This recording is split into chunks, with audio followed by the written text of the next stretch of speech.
Ah! Le bois. Un matériau noble, raffiné, robuste. J'ai pas l'habitude de le crier sur tous les toits, mais je suis quand même un bon ébéniste. Ébéniste. Je suis un bon gossu de bois, OK? Bon. Puis même que je me donne l'épisode d'aujourd'hui pour vous patenter quelque chose, de pas piquer des verres, vous allez être impressionnés.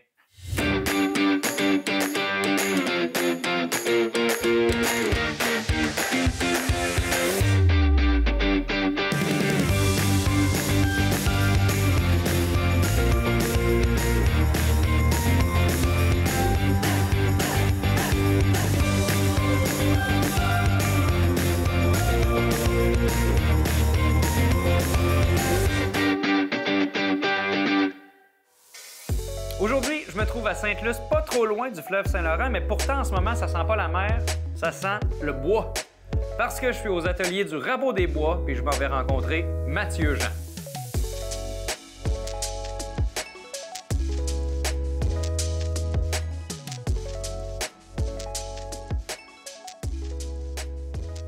Allô, Mathieu? Salut Marc-Antoine. Hey, merci de m'accueillir dans la boutique du Rabot des Bois. Ben, bienvenue chez Rabot des Bois. Dans un décor, ma foi, petit mais robuste. On est assis sur la collection pour enfants en plus. L'ensemble de salon, j'ai envie de dire, salle à manger pour enfants du mini Rabot. Ben, merci beaucoup. Parle-moi un peu de ça. D'où ça t'est venu, la piqûre de l'ébénisterie? Hey, si on recule dans mon autre vie, en fait, j'étais guide en tourisme aventure. Okay. Ouais, j'ai été guide. Puis quand je guidais, ben, avant même ça, dans le fond, je viens d'une famille de patenteux. Il y avait un patenteux dans le village, c'était mon père. Puis mon grand-père, lui, il a été menuisier, soudeur, puis tout ça. Fait que, tu sais, le travail manuel, il a toujours été là dans ma vie. Tu sais, je soudais, je me suis fait un vélo à 8 ans. Au complet, là? Au complet, là. Ben voyons. Fait que Je pense qu'à 8 ans, je me suis fait un sandwich puis je me trouvais le fun, là. Fait que le vélo, c'est le prochain niveau, là. Salut les bricoleurs, puis bienvenue dans mon atelier. Aujourd'hui, je vais vous montrer de quoi vous avez besoin pour être un bon ébéniste. C'est tout à moi ici. Ça, là, c'est mon ange. Mon métier de guide, je fais ça quasiment 10 ans, je me suis blessé, puis là, ça a été le temps de me réorienter.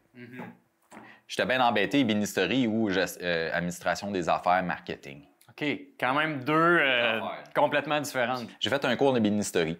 Okay. Fait que là, j'ai fait mon cours, j'ai fini premier de classe. Puis je suis allé aussi faire les Olympiades québécoises, puis je finis premier au Québec. Ah ouais? Fait que là, j'étais comme, OK. Il y a des Olympiades d'ébénisterie. Ouais, c'est des Olympiades de métiers professionnels et techniques. Okay. Tous les métiers, ils s'affrontent dans des Olympiades. Là. Fait que, tu sais, il y a dans la classe, après ça, il y a dans, mettons, la région, puis après ça, ben, c'est le provincial. Il y a même des nationales de ça, puis des mondiaux. C'est un beau tremplin, là. C'est comme aussi une validation de « OK, j'ai le droit de faire ça, je suis correct pour le faire. » Ouais, c'est ça. Ça valide que t'es pas pire. Si on est assez talentueux, on peut fabriquer n'importe quoi en bois. Par exemple, hop, j'ai fait juste ici un bel oreiller. Ça tombe bien parce que il fit avec la couverte. Cette image-là, Rabot des Bois, comment est-ce que ça se retrouve quand t'as un client? C'est quoi? C'est-tu dans les valeurs? C'est-tu dans la manière de travailler? C'est où que ça se trouve? La touche Rabot des Bois, c'est sûr que c'est tout ce qui est gravure laser. Ouais. Fait que là-dessus, on a clair, tu sais, comme nos planches à découper, c'est tout du bois mix. On a le souci de la qualité, ça, c'est clair. La qualité est là, l'innovation est là. Tu sais, c'est d'ailleurs dans nos valeurs, qualité, innovation, développement durable. Fait que, tu sais, il y a tout ça. Puis, il y a aussi, tu sais, il y a le bonhomme, le brand. Oui. Le bonhomme, tu sais, c'est comme Rabot, c'est Rabot, oui. Là. Oui. Il est même connu, honnêtement, un peu partout au Québec, là. C'est assez hot, là. Les gens reconnaissent le bonhomme. Ouais. Mais, tu sais, c'est une affaire à part, mais j'étais dans un restaurant à Laval. Okay. Puis la serveuse a dit « Hey, ça me dit de quoi, ça? » Elle dit « J'ai acheté quelque chose chez vous, le couteau pour enfants. » Puis là, ça a parti. Hey, c'est bon. Mais, tu sais, es à Laval, là. Ouais. Nous autres, on est à Sainte-Luce-sur-Mer, là, d'une petite shop, maximum 8 employés. 6 heures de là. Ouais, là, hey, je connais ta business, c'est vraiment hot, qu'est-ce que tu fais, puis blablabla. Rabot, aujourd'hui, Rabot des Bois, vraiment, tu parlais de la distribution, c'est partout. En tout cas, au Québec, on peut en trouver partout. Puis je pense que ça va même plus loin que le Québec aujourd'hui. Oui, dans le fond, dans tout ce qui est objet, tu sais, nous, dans le fond, on se spécialise dans la conception et fabrication d'objets en bois personnalisés avec la gravure laser. Donc, toute la phase, l'objet, finalement, il est distribué de 2 manières. OK. Bien, je dirais même de 3 manières. La première, c'est le site web. Donc là, les gens vont acheter une planche à découper avec le logo de Rabot des Bois, mais ils vont pouvoir personnaliser à l'unité. Bon appétit, maman, je t'aime. Ouais. Peu importe, on voit toutes sortes de niaiseries. J'imagine. Fais pas ta farouche, mets-la dans ta bouche. Ça, c'est un grattoir à barbecue, on va s'en souvenir longtemps. Oh, wow!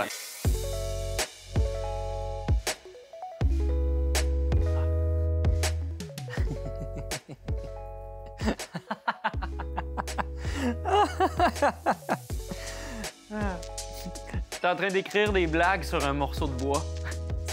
C'est comme ça qu'on fait des boiseries.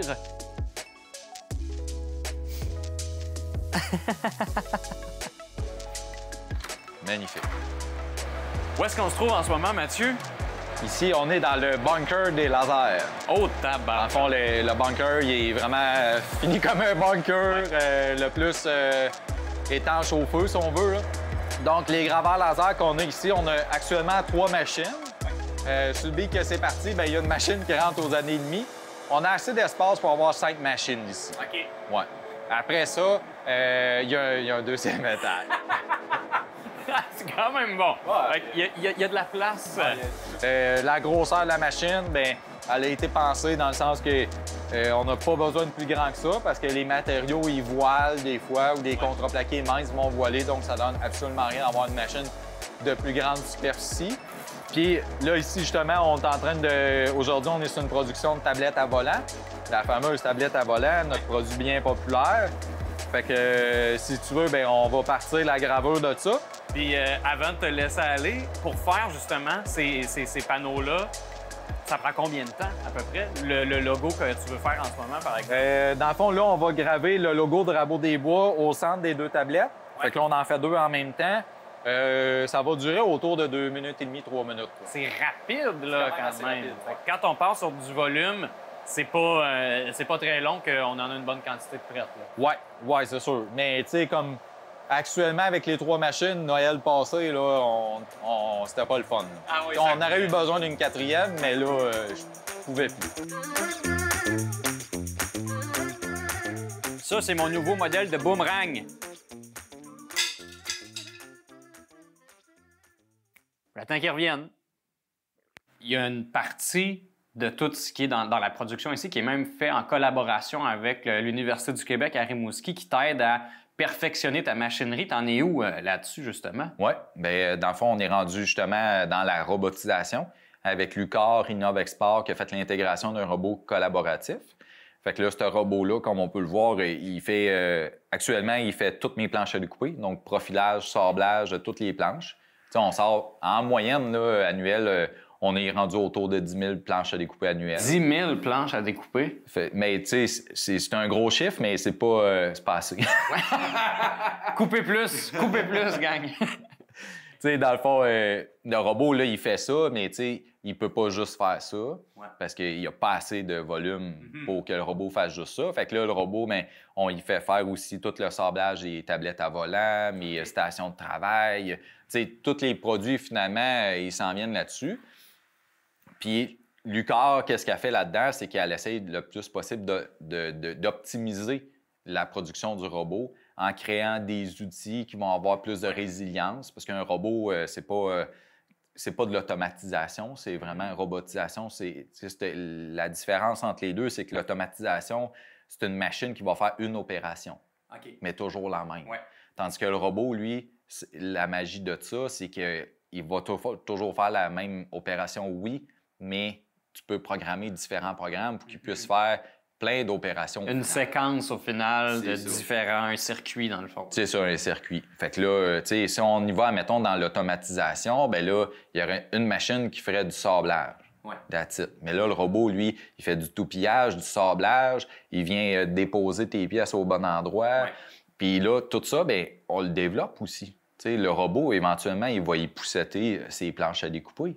Hey, c'est quand Tu sais, même... il faut aller toujours Ouais. plus loin. Là. Il n'y a plus de limite avec ce robot-là. Puis plus que ça roule ici avec le robot, plus qu'on s'en rend compte. Et on est bien content parce que sabler 40 heures semaine des planches à découper, c'est pas super le fun. Non, non, c'est pas ce que le plus... L'émancipation, faut que tu la trouves ailleurs parce que tu la trouveras pas là.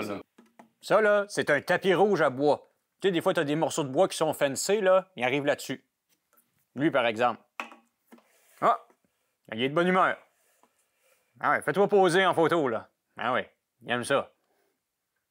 On est avec le fameux robot. Ouais. Fait que là, il est en pause, là, en ce moment, là. Il est en pause. En fait, on dit robot, mais ici, on dit pas robot. Ah non? Non, c'est pas beau. Il s'appelle Homer. Homer! C'est d'où ça vient, ce nom-là? De Homer. Tu sais, Homer Simpson. Ben oui. Tu sais, il est moins tata qu'Homer, mais faut quand même que tu y répètes plusieurs fois avant que ça marche. OK, OK. Ben, gars, je te laisse l'activer puis le mettre au travail. Je suis curieux de voir comment ça marche. Good. Dans le fond, aujourd'hui, on est sur la production de planches à découper. Fait que lui, il va produire... dans le fond, il va faire tout le profilage des planches puis le sablage. Quand tu dis profilage, c'est tout le côté, dans le fond, pour que ça soit doux puis que ça soit arrondi un peu? Oui, c'est ça. Le petit arrondi des arêtes. Là, il va le profiler avec les toupies. Après ça, il va passer dans une sableuse pour sabler le profilage. Puis avec une sableuse orbitale qu'on prend manuellement d'habitude, mais là, il va y aller avec le robot qui va le faire. Ça, j'ai commencé à faire ça il y a pas long. Je fais des piercings maintenant. Fait que tu mets ton oreille ici, là, puis... Tiens! Ça prend des grosses boucles d'oreilles, par exemple. Finalement, je veux parler de l'éventail de produits qu'il y a à Rabot-des-Bois. Parce qu'il y a énormément de produits. C'est-tu des clients qui viennent, puis à un moment donné, il y a une demande que tu fais « Hey, sais-tu quoi, ça? Je pense que ça a de l'allure, puis qu'on pourrait en faire beaucoup, puis que ça pourrait pogner. » Oui, c'est la base de l'innovation des produits. Ici, c'est ça. C'est la demande du client, le besoin. Tu sais, si je me le fais pas demander puis qu'il n'y a pas de besoin, oui, il y a des affaires, je vais faire comme « me semble, ça serait hâte de faire ça. » Fait que là, je vais l'essayer, je vais le mettre sur les réseaux sociaux, voir tester aussi, tu sais, tâter le pouls, là. Tu sais, on a quand même 14 000 fans Facebook, là. Ouais. Fait que, tu sais, là-dessus, tu sais, on va essayer des affaires, ça pogne pas, mais, tu sais, la station de travail, ça vient de la pandémie, la tablette à volant, ça vient aussi de la pandémie. Notre 6-pack à bière, c'est une demande d'un dépanneur de bière. Il voulait des 6-packs. Ouais. Fait que là, on regarde sur Internet c'est quoi qui se fait, puis on s'assure de ne pas faire ça. Ouais. Puis ça, c'est tough. Nous autres, on veut shipper sur des palettes, là. Fait que, tu sais, il faut que ça s'empile, il faut que ça se tienne. Fait que là, on a sorti ce 6-pack-là. Et quand on sort aussi un nouveau produit, bien, tu sais, la première chose que je regarde, c'est OK, c'est quoi le design, la conception, tout ça. Puis après, c'est avant même de le produire, comment que ça peut se produire. Ouais. Tu sais, y a-t-il possibilité d'automatiser, de robotiser, est-ce que le CNC peut rouler là-dessus? Tu sais, si c'est toutes des opérations manuelles, c'est long. Mais il y a des produits, j'ai pas le choix. Ça, ici, c'est un prototype de canne à pêche. Ça, c'est un marteau. Ça, là, c'est un tournevis. Ça, c'est ma calculatrice. Mettons, j'ai une question. 1 plus 2. Ça fait 3. Ça marche. Le mini rabot, qui est toute une collection, mais pour les enfants, vraiment. Oui, dans le fond, c'est encore là, conception, fabrication. Là, c'est de meubles et d'accessoires pour enfants. Tous les meubles, c'est du meuble évolutif, donc ajustable. C'est ça. Donc, ça va pouvoir suivre la croissance de l'enfant, finalement. Au lieu d'avoir quelque chose de trop bas ou trop haut, puis qu'à la fin aussi, tu sais, c'est des matériaux de qualité, durables. Qu'est-ce qu'on voit beaucoup sur le marché? C'est des chaises moulées en plastique. Oui. On se dira pas d'où ce que ça vient, mais oui, c'est sûr, mes meubles sont beaucoup plus chers qu'un set de en plastique acheté au Walmart, par exemple. Ouais. Définitivement, on est beaucoup plus cher. Par contre, ce set de là, ben, tu sais, il va suivre ton enfant quand il va grandir, puis quand tu vas l'avoir fini, tu le démontes, puis tu le donnes à quelqu'un d'autre. Ben oui. Tu sais, c'est ça le but. Là. On parle de robustesse. On est assis depuis le début de l'entrevue, puis je sens aucune... Il n'y a pas de faiblesse, là. Absolument pas, là. Puis je ne suis pas un enfant. Fait que, tu sais... Je vous le dis, je vous jure, je vous jure. Hey, ça va? Ça va, là. Je me suis juste rentré une écharpe dans la main. Non, non, non, non. Tu veux dire un écharde? Non, non. Une écharpe. Ah, mon erreur. Dans le fond, tout ce qui est bois massif, c'est tout du bois qui vient à peu près 75 % Québec, un petit 25 % en dehors du Québec, Ontario, plus. Il n'y a pas de bois qui vient des États, ou très, très rare. Si j'ai du bois des États, des fois, ça va être du noyer. Ouais. Mais tu sais, tout le cerisier, merisier puis l'érable, ça vient du Canada. Puis c'est sûr qu'on a aussi le contreplaqué. Par contre, ce contreplaqué-là, on l'appelle aussi le venin russe. Puis là, tout le monde va me dire, ben non, t'as pas d'allure. Pourquoi que... Ben non, il y a personne qui en fait en Amérique du Nord. En fait, il y a personne qui fait un contreplaqué de cette qualité-là, sauf les Russes. Ben voyons donc. Ça, c'est du sapin. Ça ici, c'est du mélèze. Ouais, ça, c'est de l'érable. Puis ça... Ouais, ça, c'est du bois.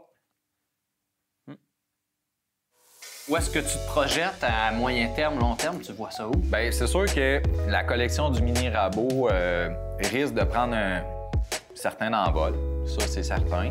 L'objectif du Mini Rabot, c'est de le faire distribuer en magasin. Donc, oui, avec la boutique en ligne, mais aussi en magasin, en grande quantité. C'est sûr, côté production, usine, moyen terme, encore plus de robotisation, plus d'automatisation pour alléger la tâche des employés dans des tâches répétitives, tout ça.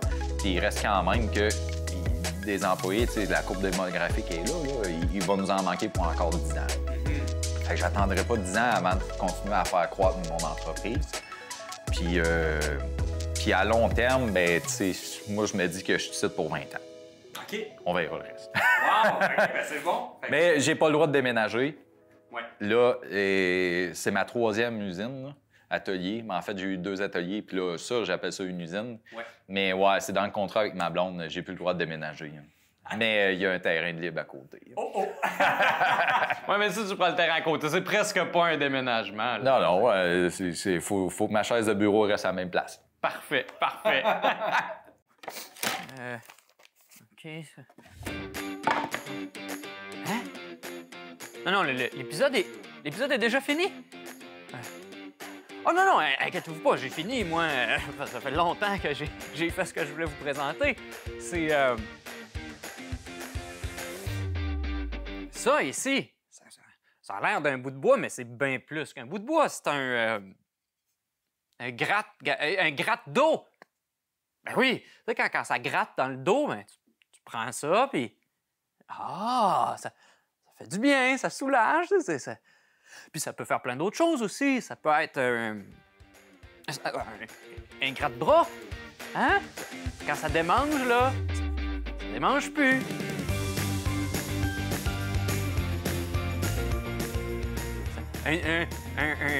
L'œil, hein, quand ça pique l'œil, ben, ça apaise, là. Ça fait du bien. Un gratte-tête, hein? Ça peut aussi être un tape-tête. Tu tapes à la tête. Tu sais, c'est tape la tête. Ça, ou flatter. Un flat-tête aussi. Le doigt. Ah, ça pique. Et voilà. C'est un dépique-doigt. Puis ça peut marcher avec les 5. Et 10, c'est ambidex. Plein d'affaires comme ça. Je suis bon.